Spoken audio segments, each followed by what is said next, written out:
agriculture wants to use our tax money to buy 400,000 tons of sugar to limit supply and boost prices so sugar producers can pay back government loans that they could default on. You follow me here on this? Okay. We loaned them money, and now we're giving them more money so they can pay back our loan. You still wonder why we're $16 trillion in debt? Anybody? Any questions? No questions from me. Jay Leno gets that one exactly right. It's so absurd that it's fodder for a comedy show. But it shouldn't make us laugh because we pay for it. America's sugar producers are among the most privileged of the chosen ones. And they declined to come on this program to talk about their scam. We ask all the big sugar groups, the Florida Sugarcane Growers Cooperative, Colorado Sugar Beet Association, and so on, all said no. The U.S. Agriculture Department also said no. So to get an explanation for why sugar producers are the chosen ones and how their scam works, let's turn to Sally James, a trade specialist at the Cato Institute.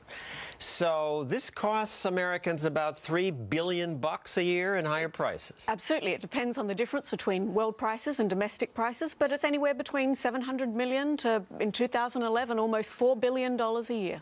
And so it's not a direct subsidy, but a price guarantee. Explain it. That's right. We don't actually give money to sugar growers except in exceptional circumstances like what Jay Leno was referring to. What we do is we shovel support to these farmers by keeping prices high, and the way we do that is by isolating the market. We limit domestic supply through something called marketing allotments, and we limit imports through quotas. And how did this come to be? Because this is sugar. We're supposed to not like sugar. Right. Well, we've had sugar tariffs since 1789, and there was a Sugar Act in 1934 that added to the program. To protect the American sugar industry. That's right. And it comes about through three main factors, all of them political. First of all, we have, if you like, a very powerful group that spends a lot of money on lobbying. They're a small... The farm industry spends a lot anyway, but sugar spends the most. That's right. Even though it's only about 2% of U.S. crop production, it actually spends about 30% of the lobbying money of the crop industries. The other problem with this program is it's hidden. It's not a line item on the federal budget.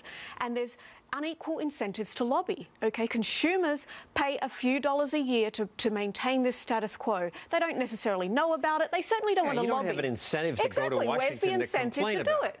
But the producers have huge incentives whenever people talk about reform to stop it, because they stand to lose hundreds of millions or billions of dollars a year if reform is implemented. I also think it succeeds because it's complicated and boring. People can get their brains around it. Solyndra, you could see the building, solar panels, it's a line item on the budget. Absolutely. The GSA scandal where there's a guy in a hot tub with a champagne glass that gets people's attention. Hot tubs are far more interesting than marketing price allotments and import quotas. Absolutely. Now, David Stockman was on this program earlier talking about the great deformation, how these policies distort the economy. This does that too and just hurts poor people in other countries. Absolutely. So that the losers of this program, we know who the winners are, we know who the chosen ones are, but the losers are American consumers, not just you or I if we buy candy or sugar, but also candy manufacturers who have to pay more for sugar, and other countries who might export their sugar to the United States if they could, and that is a lot among some of the poorest countries in the world, in Africa, in the Caribbean, and Brazil, other countries. And the beneficiary is like the Fanjul family, one of the richest families in the country.